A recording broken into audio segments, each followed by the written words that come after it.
People work their whole lives. They wake up early, they punch in, they build careers, raise families, pay mortgages. Decades pass like hours. They follow the path that was laid out for them long before they could question it. Go to school, get a job, work hard, retire at 65. Finally rest, finally live. But Carl Jung saw something deeply disturbing beneath that structure, a kind of spiritual poverty hiding behind the discipline of daily life.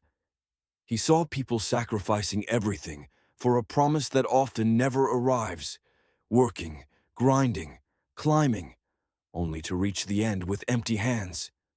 What did Jung mean when he warned that people work until 65 and end up with nothing?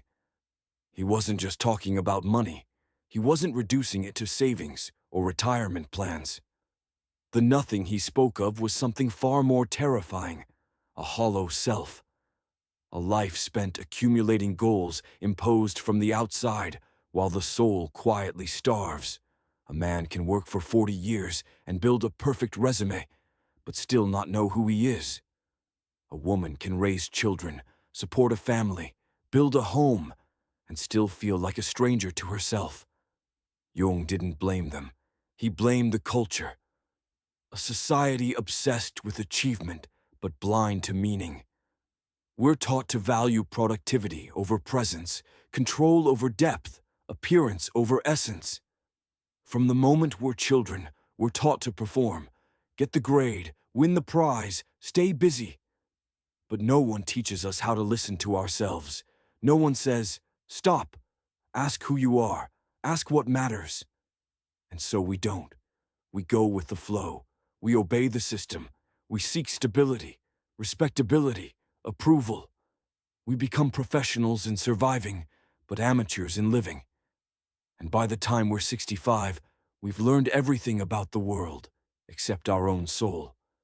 Jung saw this tragedy unfold every day in his patients, men and women in midlife, or beyond, who had everything they were supposed to want, but nothing that made them feel alive. They had success, but not purpose, comfort, but not meaning. They had followed the map, but never drawn their own. That's why Jung believed that the true crisis of aging wasn't physical decline. It was spiritual emptiness. It was the haunting realization that you built a life that didn't come from you, that the dreams you chased weren't yours, that your truth had no place in the script you followed. This is why Jung placed so much importance on the second half of life. In youth, we build the ego, we adapt to the world, we create an identity.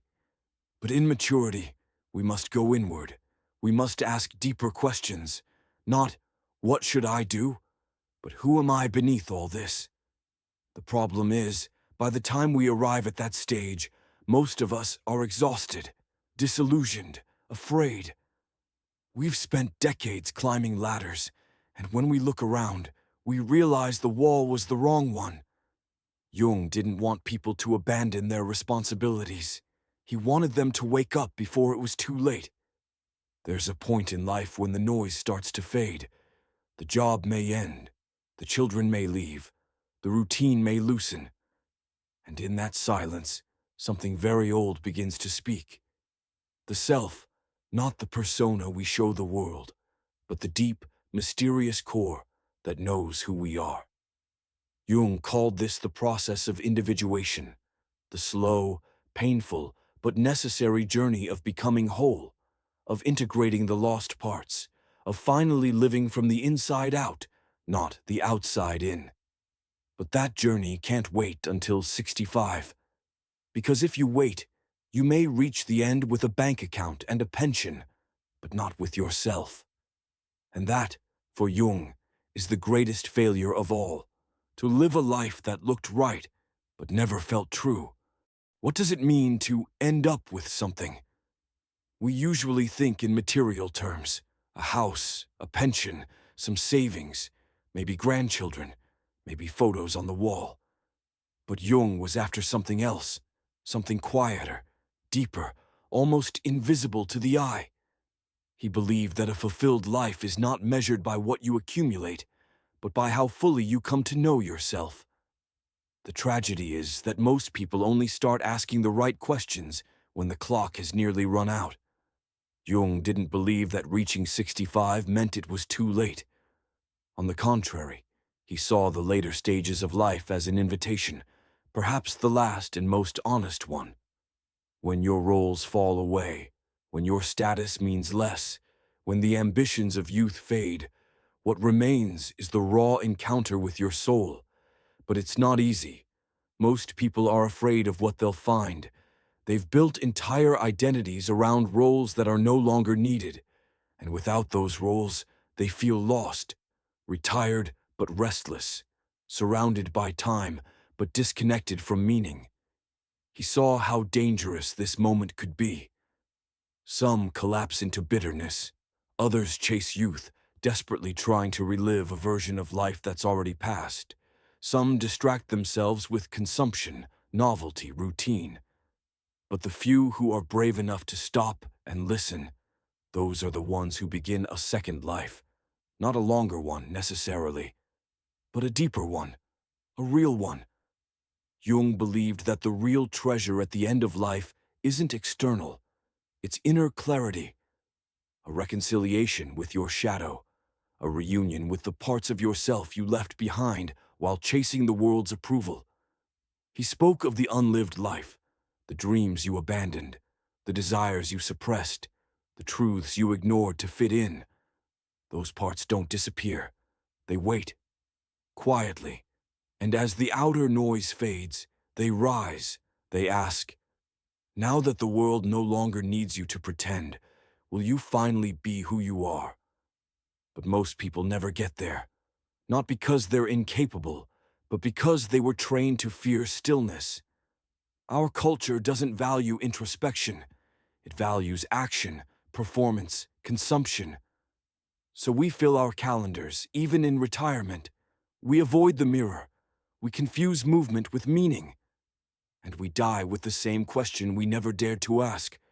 What was I really here for? Jung's work was never about escaping reality. He knew life required structure, discipline, work. But he also knew that if the soul isn't nourished, all of that structure becomes a prison. He urged people, especially in the second half of life, to turn inward, not in narcissism, but in search of truth. Because what the world calls nothing is often the most essential thing of all: peace, purpose, connection with the self. So what does it mean to end up with something? It means arriving at the end of your life and being able to say, I lived according to my nature. I heard the call of my soul.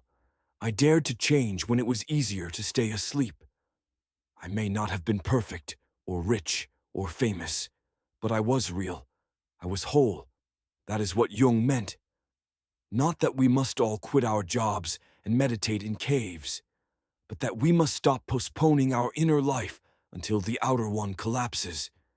Because no title, no salary, no possession can give you what your soul is asking for. And if you wait until the end to listen, you may find yourself surrounded by things, but devoid of meaning. You may have followed every rule, met every expectation, but never met yourself. Jung didn't want people to be safe.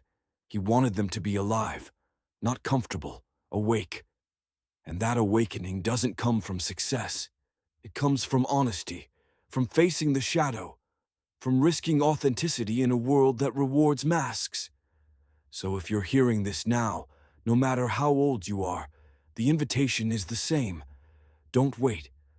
Don't work yourself numb hoping it will all make sense at the end.